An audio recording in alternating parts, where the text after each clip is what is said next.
भारत की राजनीति में इस समय अगर कोई शब्द सबसे ज्यादा चर्चा में है तो वो है कैबिनेट रीशफल।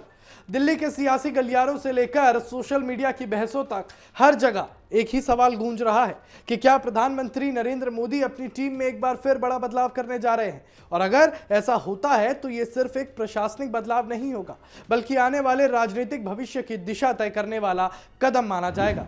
सूत्रों और मीडिया रिपोर्ट्स के अनुसार मोदी सरकार के तीसरे कार्यकाल यानी मोदी 3.0 में अब संगठन और शासन दोनों स्तर पर नए संतुलन की तैयारी दिखाई दे रही है। और हाल ही में प्रधानमंत्री की राष्ट्रपति से मुलाकात और उसके बाद से लगातार बढ़ती राजनीतिक गतिविधियों ने इन अटकलों को और मजबूत कर दिया है कि कैबिनेट में बड़े स्तर पर फेरबदल अब सिर्फ समय की बात है। राजनीतिक हलकों में माना जा रहा है कि इस बार बदलाव केवल चेहरे बदलने तक सीमित नहीं रहेगा बल्कि मंत्रालयों के कामकाज और जिम्मेदारियों का भी पुनर्गठन हो सकता है। यानी कुछ मंत्रियों की भूमिका बदली जा सकती है, कुछ नए चेहरों को मौका मिल सकता है और कुछ पुराने नाम कैबिनेट से बाहर भी हो सकते हैं। यह पूरी प्रक्रिया सरकार की परफॉर्मेंस बेस्ड पॉलिटिक्स की ओर एक और बड़ी कदम मानी जा रही है। दिल्ली की राजनीति में जो सबसे बड़ी चर्चा है वो ये है कि किन मंत्रालयों में बदलाव संभव है। रिपोर्ट्स के मुताबिक वित्त, रेलवे, कृषि, ग्रामीण विकास, आईटी, ऊर्जा और कानून जैसे महत्वपूर्ण मंत्रालयों पर सबसे ज्यादा नजर है। ये वो विभाग है जिनका सीधा असर देश की अर्थव्यवस्था, विकास और आम जनता पर पड़ता है। ऐसे में यहाँ किसी भी बदलाव का असर राष्ट्रीय स्तर पर दिखाई देता है। इस पूरे घटनाक्रम को सिर्फ प्रशासनिक दृष्टि से नहीं देखा जा रहा बल्कि इसे 2026 और 27 के राजनीतिक रोड मैप से भी जोड़कर देखा जा रहा है।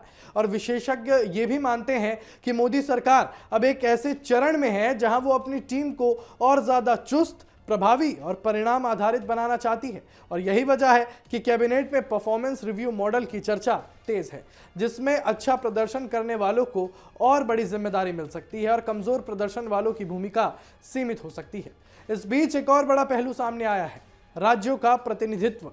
भारत जैसे बड़े देश में कैबिनेट सिर्फ केंद्र की टीम नहीं होती बल्कि ये देश के राजनीतिक संतुलन में उसमें प्रतिबिंब भी होता है। इसलिए माना जा रहा है कि पश्चिम बंगाल, बिहार, उत्तर प्रदेश, महाराष्ट्र और दक्षिण भारत से नए चेहरों को शामिल किया जा सकता है।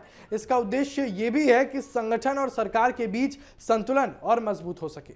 महाराष्ट्र और उत्तर प्रदेश जैसे बड़े राज्यों को लेकर राजनीतिक चर्चा और भी तेज होती नजर आ रही है क्योंकि ये दोनों राज्य राष्ट्रीय राजनीति की दिशा तय करने में अहम भूमिका निभाते हैं। ऐसे में इन राज्यों से आने वाले सांसदों और नेताओं को कैबिनेट में जगह मिलना पूरी रणनीति का हिस्सा माना जा रहा है। इसी के साथ एक और दिलचस्प चर्चा राजनीतिक गलियारों में घूम रही है और वो है वरिष्ठ नेताओं की भूमिका में बदलाव।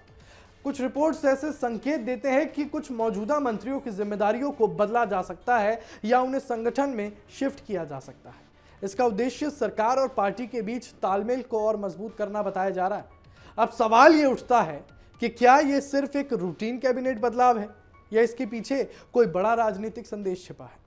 राजनीतिक विश्लेषकों की माने तो ये बदलाव केवल प्रशासनिक नहीं है बल्कि ये आने वाले चुनावी वर्षों के लिए एक मजबूत रणनीतिक तैयारी भी है।